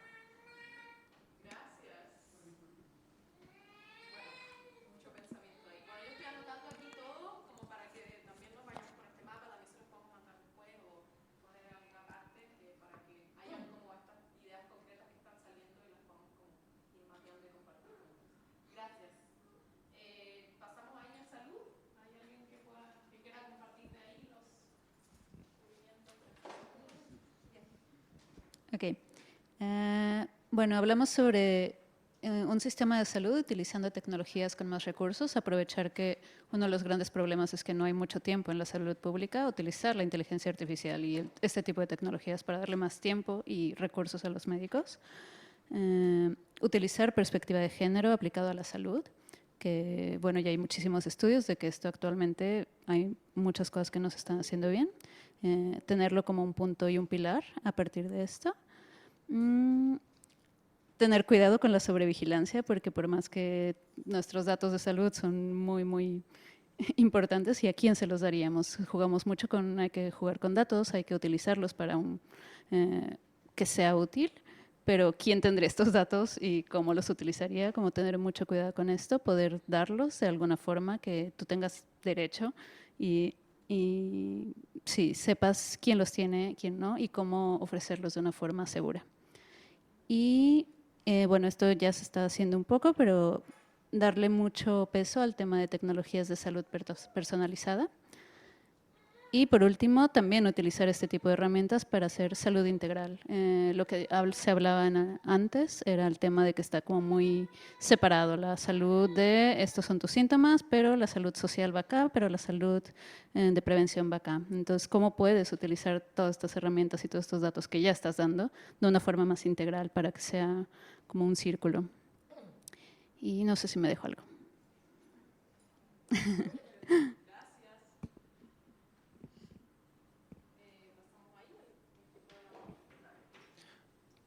Temazo, el tema del amor. El debate ha estado interesante. Nos hemos dado cuenta que hay muchas apps para encontrar el amor, pero pocas o nosotros no conocemos para mantenerlo y para fomentarlo y para que crezca y que tenga valor, ¿no? Entonces, hemos debatido sobre las apps específicas para encontrar el amor en comunidades específicas, es decir, con un mismo signo político, de una misma religión, ¿no? Que eso está sucediendo en muchas partes. Entonces, aquí teníamos posiciones encontradas sobre si esto es peligroso o no. En mi caso sí que pienso que es peligroso al solo poder crear más polarización, solo ver una parte de la sociedad la que te interesa y no poder aprender de otras cosas y solo poner pues fronteras y líneas rojas ya de primera mano, ¿no? Como retos hemos visto que lo que hay es la mercantilización del amor, el proponer opciones ilimitadas que hace que la gente se frustre porque siempre intenta buscar algo mejor, ¿no? Siempre hay algo mejor. La misma comparación con si vas a comprar pantalones y hay 100 tipos de pantalones, pues te frustras, te bloqueas y al final te quedas con la sensación de que no es lo mejor, ¿no? Y que este tipo de apps, pues la comunicación implícita es que las relaciones son de corto plazo y no fomenta las relaciones a largo plazo, profundas y basadas en valores, ¿no? Y entonces, como propuestas, bueno, no tenemos propuestas en concreto. A mí se me ha acudido que debería haber apps que incluyen todo el proceso del amor, desde el inicio hasta quizás el fin, pero que den menos importancia al físico, que no busquen que el usuario, como todas las aplicaciones y Facebook y todo, utilice la aplicación lo máximo posible, ¿no? Que eso es una parte de esto. Y una cosa que no ha salido, pero creo que es importante, es que tengan el algoritmo abierto, que todo el mundo sea consciente de los criterios que está utilizando la app para enseñarte a las personas, para hacer match, ¿no? Porque esto sí que es transparencia y creemos que podría ser una manera de saber un poco con qué reglas se está jugando. Buenísimo, gracias. Bueno, ahí también en el tema del amor aparece la pregunta, o sea, como también qué podemos pensar más allá de las apps, o sea, qué otras opciones pueden haber, que la tecnología puede aportar a conectarnos, que no sea solamente quizá una app en el teléfono, sino que más opciones. Bueno, pues ahí para la discusión con las reglas. ¿Y redes sociales?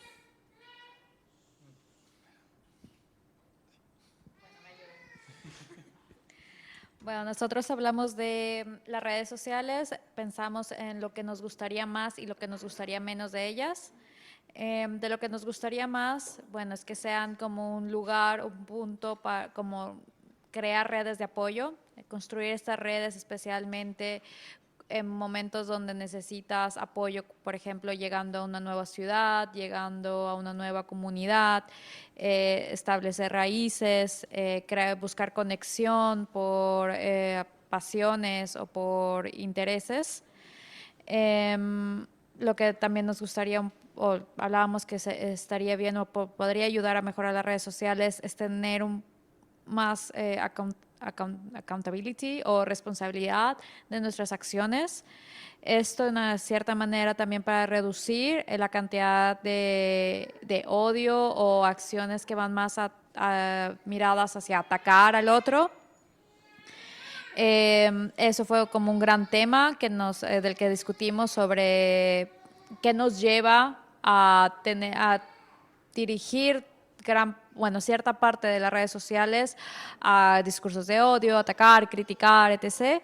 Y bueno, hablábamos que si el negocio del odio realmente es como dentro de este sistema el más redituable, es el que genera más engagement, es el que genera más ventas, porque quieres entrar al cotilleo, quieres enterarte de lo que pasa.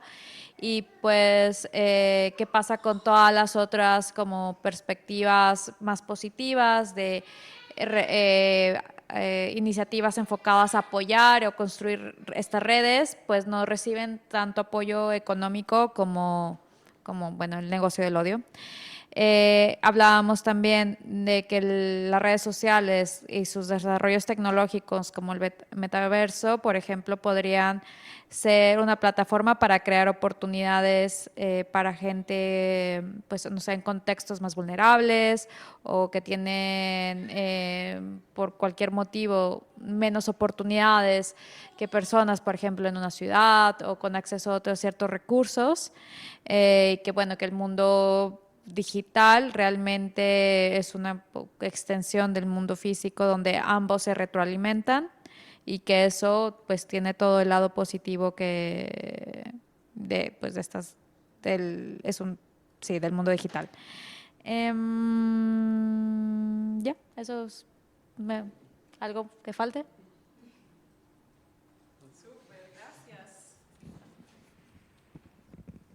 Bueno, muchas gracias. Sé que fue súper cortito igual el tiempo para pensar cosas que sabemos que son bien profundas, pero pensábamos que era mejor lanzar la pelota que no lanzarla y abrir el espacio para esto. No sé, para mí hay varias cosas que resuenan, preguntas súper potentes en el contexto de estas potencias, pero para ir cerrando, nada, me gustaría como muy dejar la palabra abierta a seguir trabajando en esto, porque nos sentamos a conversar 10 minutos y aparecen todas estas cosas.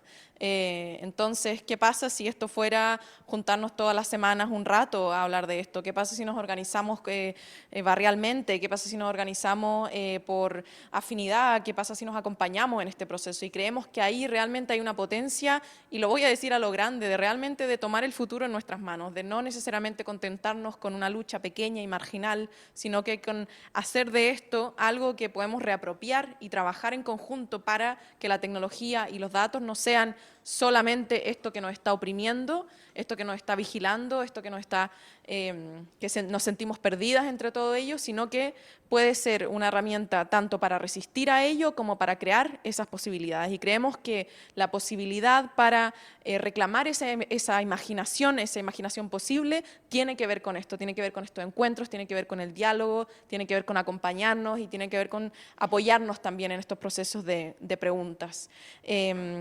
Nada, agradecer de nuevo al espacio, agradecer a Tai que está ahí resolviendo su problema personal, y sé que tenía muchas ganas de estar acá, y también con ello cerrar y contar que bueno, hoy es la última actividad del SPY, que ha estado abierto durante mucho tiempo, y también simbólicamente queríamos hacer esta actividad de cerrar un espacio pensando en el futuro, pensando en cómo podemos seguir creando estos espacios de otras maneras, cómo podemos organizarnos. No creo que sea necesario que haya muchas veces dinero de por medio, sino que tiene que ver con nuestro deseo, tiene que ver con nuestra capacidad de gestión y tiene que ver con, creo, el movimiento insurgente que está, creo yo, en todos los cuerpos, en todas las cuerpas, y que si tenemos ganas y podemos gestionarlo de alguna u otra manera, ojalá haya más espacios como este para abrir este diálogo. Pero eso, agradecer a todas por estar aquí.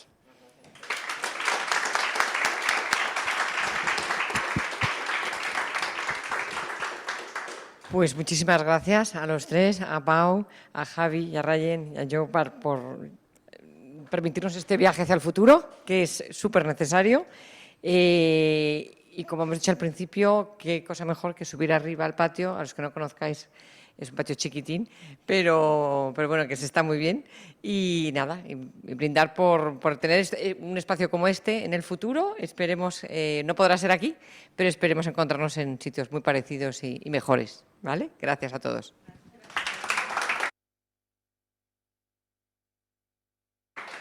Aquí para las que quieran mantener contacto, nosotras no vivimos en Barcelona en este momento, pero venimos bastante, así que con muchas ganas recibimos cualquier idea, deseo de conversar, conversación online, cafecito, mail, lo que quieran, lo hacemos. Así que mándenos lo que quieran y mantenemos el contacto, que esto nos mueve mucho.